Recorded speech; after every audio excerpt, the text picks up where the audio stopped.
Hello hi friends, ఇది చూడండి friends. Order ఎక్కడ పడిందో, నేను ఎక్కడ ఉన్నాను, ఇది ఎక్కడ పడిందో ఒకసారి మీరే చూడండి. ఇక్కడ ఆర్డర్ ఇచ్చేసి వెళ్తుంటే ఇక్కడ ఉంటే ఎక్కడికెక్కడో ఆర్డర్ వేసాడు ఫ్రెండ్స్ వాడు. అటు పక్క ఎక్కడో. ఇప్పుడు మళ్ళీ వెళ్ళాలి. ఆర్డర్ పెట్రోల్ బంక్ లో పడింది ఫ్రెండ్స్. మళ్ళీ ఆర్డర్ ఏం పెట్టినారో అక్కడికి పోయిందాక తెలియదు ఫ్రెండ్స్, చూడాలి.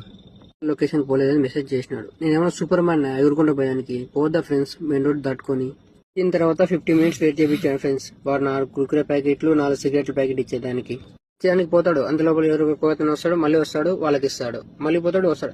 ఇదే అయిపోయింది ఫ్రెండ్స్. ఎంతసేపు దగ్గర దగ్గర 45 minutes నిలబెట్టాడు ఫ్రెండ్స్. ఇప్పుడు ఇచ్చారు లాస్ట్ కి. ఇప్పుడు వెళ్ళి కస్టమర్ కి డెలివరీ చేయాలి. ఇంకా ఇది మరీ దారుణం ఫ్రెండ్స్. 28 hours డ్యూటీ చేస్తే ఒక రోజు 7 ఆర్డర్స్, ఒక రోజు 6 ఆర్డర్స్. 28 hours డ్యూటీ చేస్తే ఇంత దారుణం మరీ ఉండకూడదు ఫ్రెండ్స్. 2 days అసలు ఆర్డర్స్ చెప్పలే ఫ్రెండ్స్. ఇలా ఉంటాయి ఫ్రెండ్స్ కష్టాలు. ఇలా ఉన్నప్పుడు చాలా బాధగా ఉంటుంది, కానీ తప్పదు. ఏం చేద్దాం friends. Follow my channel SA Ram.